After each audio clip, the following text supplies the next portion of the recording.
Eccoci insieme cari telespettatori, come vi avevo preannunciato abbiamo un'intervista con noi virtualmente in studio, collegato dal suo ambulatorio di Brescia, il dottor Antonio Carlo Galoforo. Ben arrivato con noi, dottore.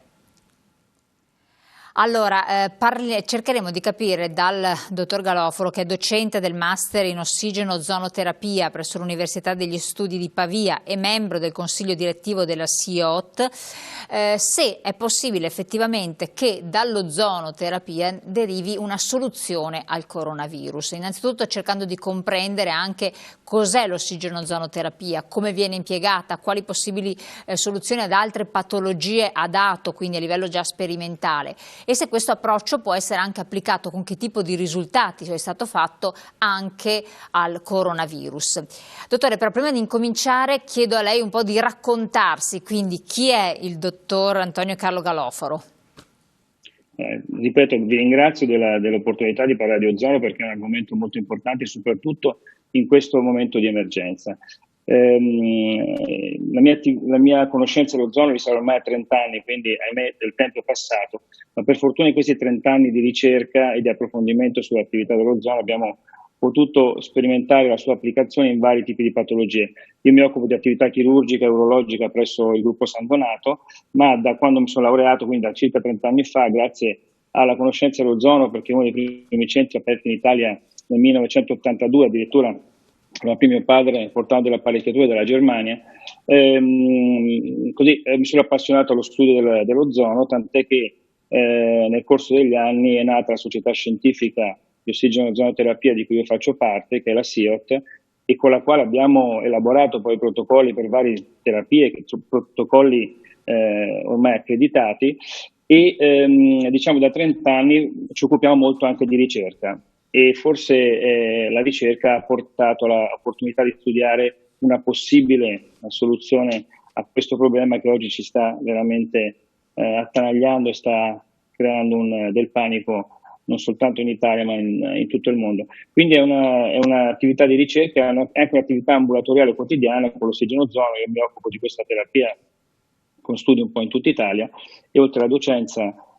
presso l'Università di Pavia mi occupo proprio della divulgazione di tutte quelle che sono le ultime acquisizioni scientifiche in materia. Ecco, adesso lei ci sta parlando dall'ambulatorio dove svolge l'attività quotidiana nell'ospedale di Brescia. Questo è uno degli ambulatori, è uno degli ambulatori che attualmente oggi diciamo così, sta lavorando soltanto per i casi urgenti, perché naturalmente la normativa attualmente in vigore in Regione Lombardia non consente più di svolgere attività che non sia ritenuta necessaria, quindi abbiamo limitato il numero di casi soltanto alle urgenze di pazienti che non sono differibili. Com'è la situazione lì a Brescia?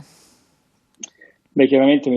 tutti quanti hanno coscienza del fatto che Brescia e Bergamo sono le province più colpite, purtroppo questo triste primato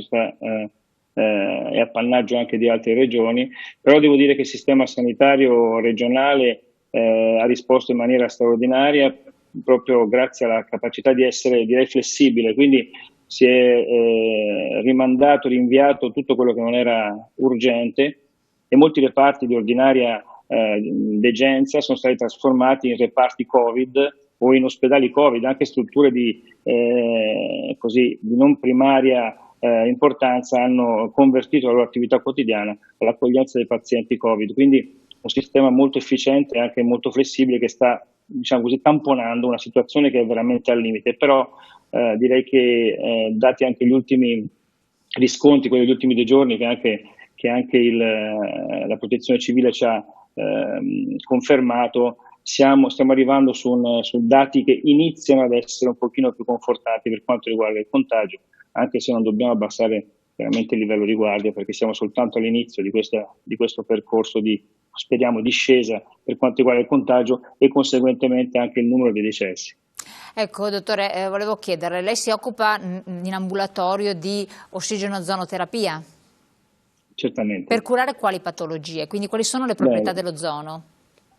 Ecco, qui adesso naturalmente quella che è l'ozonoterapia meriterebbe un'amplissima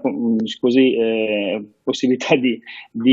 sviscerare il tema. Diciamo che l'ozono si conosce da circa 30 anni in Italia, ma sono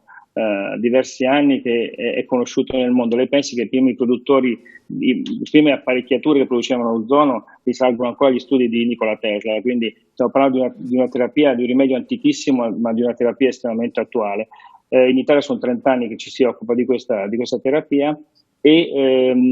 devo dire che le applicazioni sono varie, ma sono varie soprattutto perché l'ozono ha delle proprietà chimiche, delle proprietà fondamentali che lo rendono applicabile in diverse patologie. L'ozono è conosciuto come il più potente antibatterico, antivirale, antimicotico esistente in natura, ha proprietà rivascolarizzanti, ha proprietà immunostimolanti, quindi agisce sul nostro sistema immunitario, oltre alla capacità riossigenativa. È chiaro che conoscendo tutte queste proprietà possiamo declinare una serie di campi di applicazioni che sono diversi, insomma. Dove c'è stato un successo di applicazione, quindi di risultati comprovati di efficacia dell'ozonoterapia? Beh, in tutte quelle che sono le patologie vascolari, per esempio le necrosi degli arti inferiori, le ulcere, le gangrene, quindi tutte le patologie legate al paziente vascolare. Una delle applicazioni più conosciute, diciamo, ormai a livello nazionale è nelle patologie degenerative e dolorose dell'apparato osteoartromuscolare, intendo dire l'ernia del disco, per esempio, che ormai è un'applicazione molto conosciuta, tant'è che ormai oltre il 90% delle ernie non vengono più operate perché l'ozono permette di agire sul materiale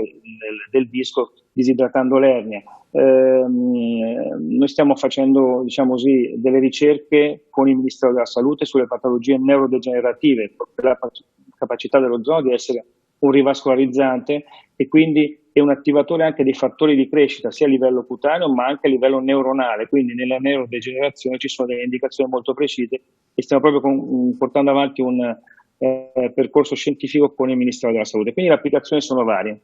Ecco, come avviene l'applicazione in queste patologie, so anche della cosa più banale tipo l'herpes simplex all'influenza A, alla stomatite vescicolare indiana, ci sono diverse applicazioni, ecco, come avviene proprio tecnicamente? Allora, una piccola premessa, chiaramente chi non conosce l'ozono potrebbe dire come mai questa sostanza che in realtà non l'abbiamo ancora definita, ma l'ozono non è nient'altro che un gas, sono 3 atomi di ossigeno, quindi nient'altro, non è un farmaco, non ha effetti collaterali, non è una sostanza di sintesi, ma semplicemente un ossigeno un po' più attivato. I nostri telespettatori lo conoscono come quella sostanza che avvolge l'atmosfera e ci protegge dai raggi ultravioletti, quindi è una sostanza estremamente naturale. Tutte queste applicazioni a cui prima facevo rapidamente riferimento derivano dalla possibilità di utilizzare l'ozono a diverse concentrazioni, quindi a seconda del tipo di patologia che noi trattiamo esiste una concentrazione di ozono diversa che è scritta in maniera molto precisa, definita in maniera molto precisa da protocolli che sono i protocolli depositati presso il Ministero della Salute. Quindi ogni patologia ha una somministrazione di ozono diversa, una via di somministrazione diversa e una concentrazione di ozono diversa a seconda di quello che noi vogliamo ottenere. Ecco, quindi, sì. dica, termini il discorso. Ma stavo dicendo, quindi quando arriviamo al concetto di alcune applicazioni che sono già state oggetto di pubblicazioni scientifiche, perché non dimentichiamo che adesso mi rivolgo ai colleghi medici su PubMed, che è il motore di ricerca dei lavori indicizzati, ci sono oltre 2800 lavori riguardanti l'ozono accreditati nella comunità scientifica internazionale. Quindi da questa sorta di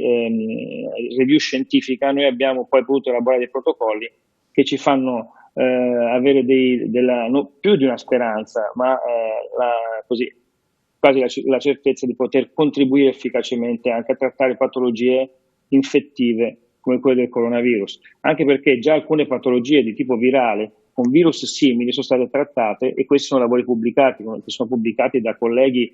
cinesi, americani, in varie parti del mondo, russi, che hanno pubblicato lavori relativi alle applicazioni su malattie infettive altrettanto invasive e pericolose. Ecco, il nostro sistema immunitario produce ozono, è corretto? Diciamo che il nostro corpo produce ozono, in realtà si è visto che il nostro corpo produce ozono quando è aggredito da alcuni batteri, perché nella via della risposta anticorpale, adesso per essere molto semplici, vengono prodotte fra le varie cose alcuni perossidi ma anche micromolecole di ozono, quindi vuol dire che il nostro organismo conosce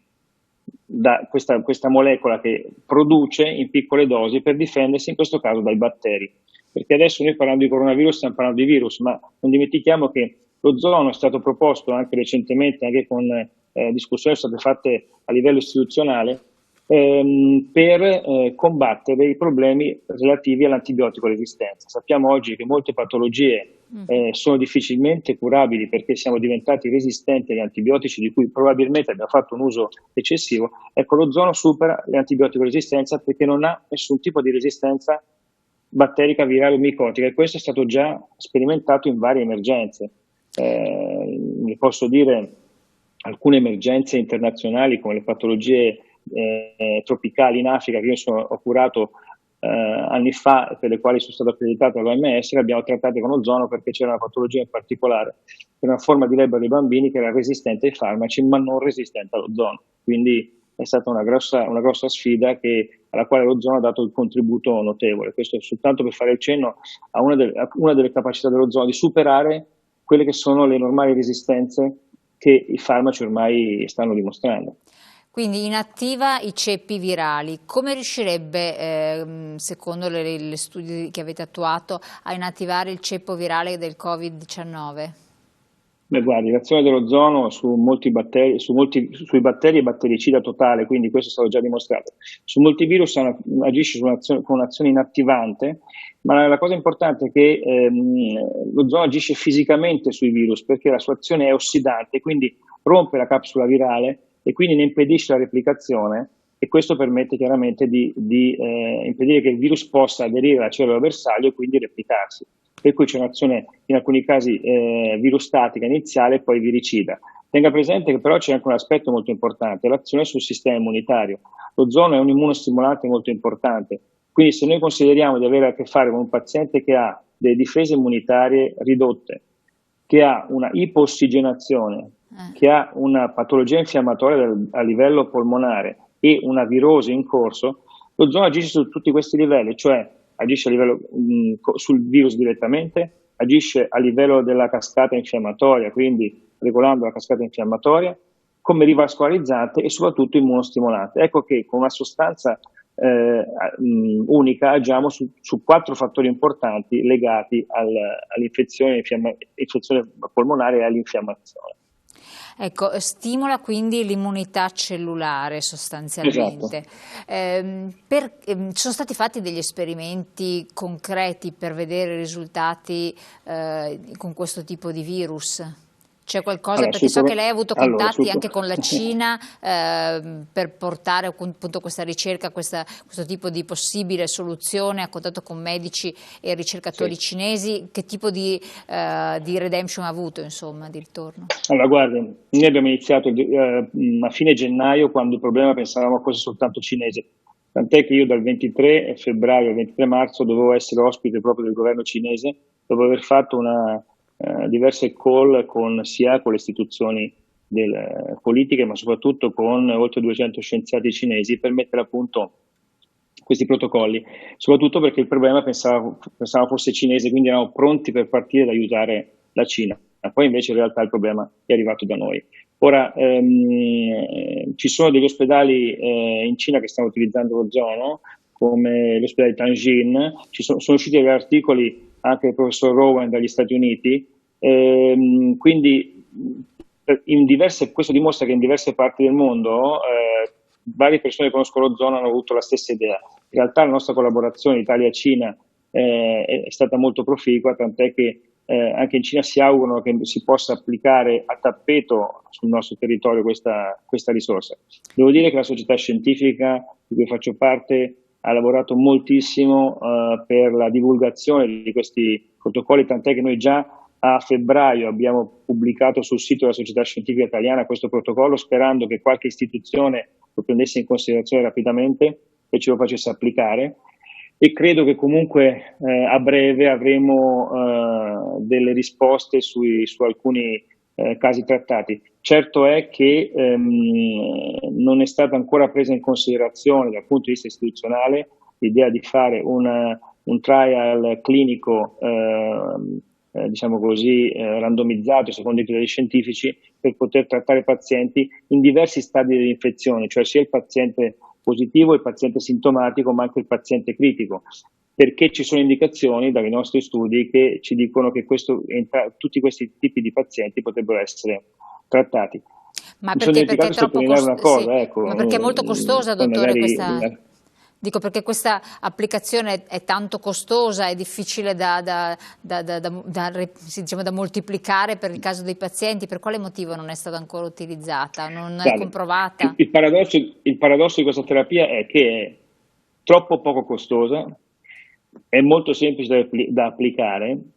ma non è un farmaco, non è una compressa che si può deglutire, è legata all'operatore, ma non è per nulla costosa ed è facilmente replicabile, richiede soltanto delle apparecchiature che non sono, ripeto, costose e richiede medici preparati che possono applicarla. L'ultima cosa che devo sottolineare e che è molto importante: questa terapia non ha alcun tipo di effetto Ha collaterale. nessun Ora la effetto domanda collaterale? nostra è proprio questa: perché non applicarla? Ma lei si è messo a contatto con diversi anche ospedali, strutture, presidi ospedalieri anche nella sua regione, in Lombardia o a livello. Allora sì, noi ci siamo messi in contatto ancora, diciamo, dal mese di gennaio con lo Spallanzani, con l'ospedale Sacco, scrivendo alle varie istituzioni e il problema non è di chi amministra, perché purtroppo lei sa, o se non lo sa lo spiego comunque, che qualunque tipo di terapia innovativa deve essere sottoposta al vaglio del comitato etico che deve dare poi l'approvazione per iniziare questo nuovo percorso terapeutico. Quindi alcune lungaggini burocratiche hanno ritardato il fatto che questa terapia potesse essere presa in considerazione direttamente. Certo è che ci sono in realtà strutture più snelle dove ci sono stati meno aspetti burocratici che hanno consentito di iniziare a fare le prime prove e con risultati che però, ripeto, non voglio anticipare perché io credo che siamo alla vigilia di notizie importanti in proposito, quindi preferirei che venissero date ufficialmente dalla, dalla società scientifica, insomma. Ecco. Quanti device servono per pazienti, per i pazienti? Ne servono Beh, tanti? guardi, la tecnica in questo caso è molto semplice, basta un'apparecchiatura, con un'apparecchiatura poi lei può curare in una giornata anche 100 pazienti, non c'è nessun problema, perché poi dopo dall'apparecchiatura che fornisce l'ozono io questo lo posso somministrare direttamente al paziente attraverso una tecnica che si chiama autoemoinfusione e quindi poter fare un prelievo di sangue del paziente, arricchirlo di questa miscela di ossigeno-ozono e reinfonderlo nel paziente, ma con il grosso vantaggio, ripeto, di non avere alcun effetto collaterale. Quindi, visto che si stanno utilizzando moltissimi farmaci, anche provenienti da indicazioni diverse, i cosiddetti indicazioni off-label, abbiamo a disposizione una sostanza che è completamente priva di effetti collaterali, quindi motivo di non utilizzarla a mio avviso non c'è. Abbiamo una terapia efficace, di cui c'è ampia letteratura scientifica, a costo bassissimo e senza effetti collaterali. Io credo che sia assolutamente da comunicare a chi ha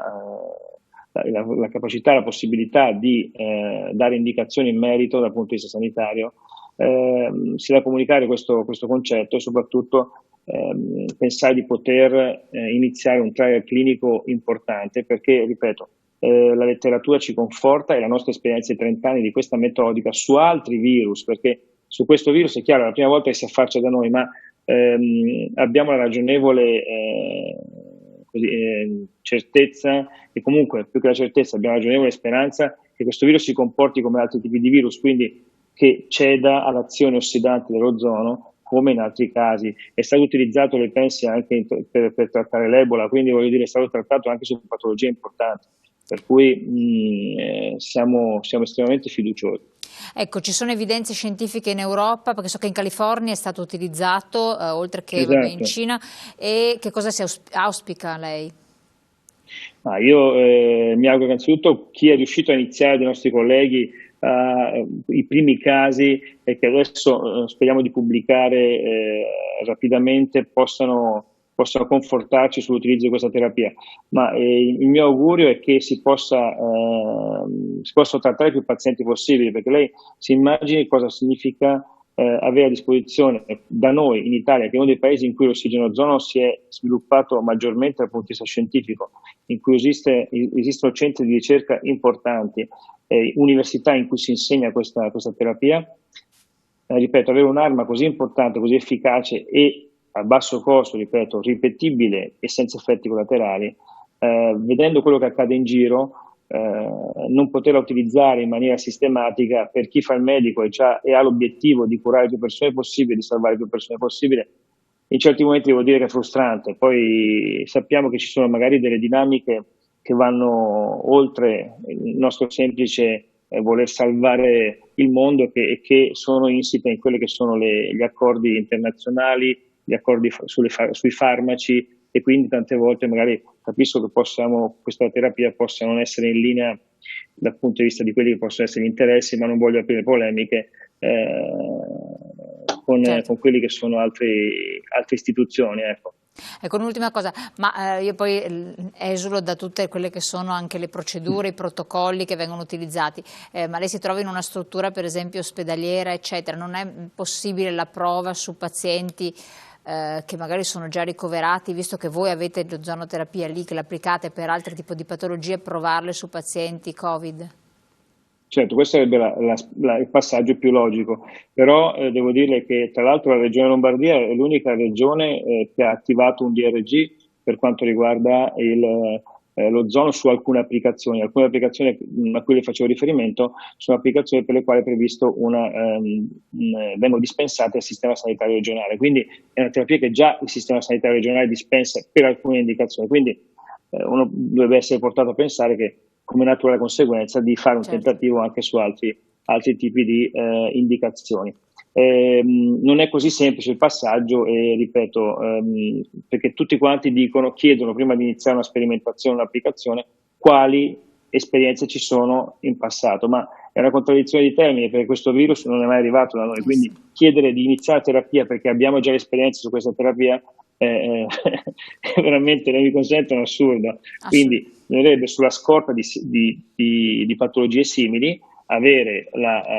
lungimiranza e la perplessità di dire ok, perfetto, visto che gli effetti collaterali sono zero, lo applico anche su questa terapia, su questa patologia. Quindi nulla osta. Sono state donate alcune apparecchiature ad alcune aziende ospedaliere in attesa che ci diano dei risultati, però ecco, io credo che una volta questi risultati ufficiali arriveranno, poi ci sarà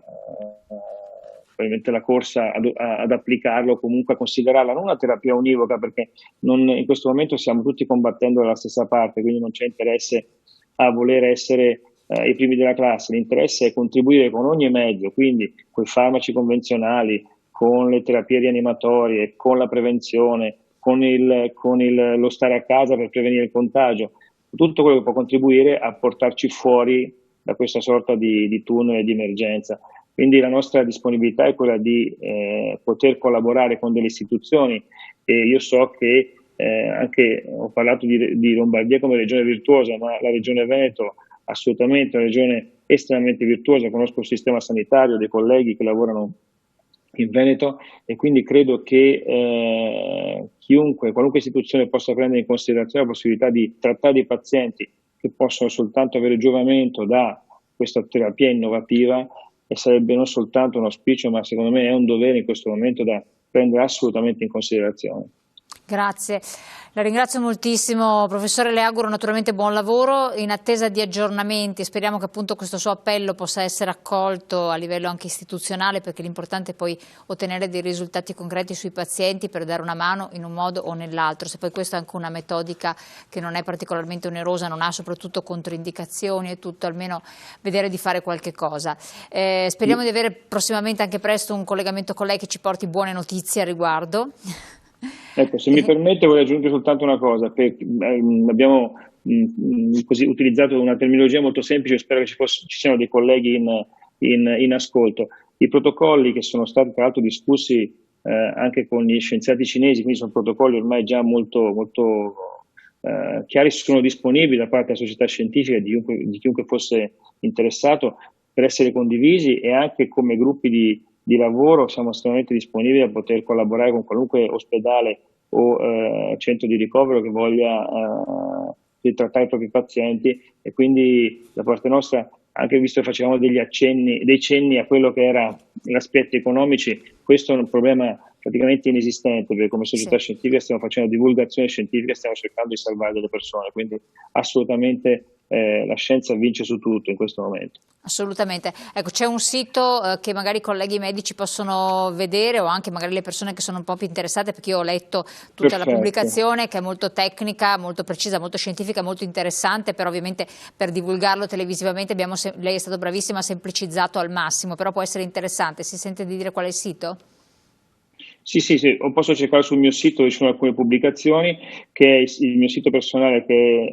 www.galoforo.it, oppure sul sito dove c'è il sito ufficiale della SIOT, che è www.ossigenoozono.it, oppure cercare il sito della SIOT, Della seconda SIOT, sì, che è il sito della società scientifica, il sito ufficiale. Perfetto, grazie molte professore, buon proseguimento, buon lavoro naturalmente, grazie a voi telespettatori. Pubblicità, poi torniamo dalla pubblicità con un'altra parte della nostra trasmissione, tra poco.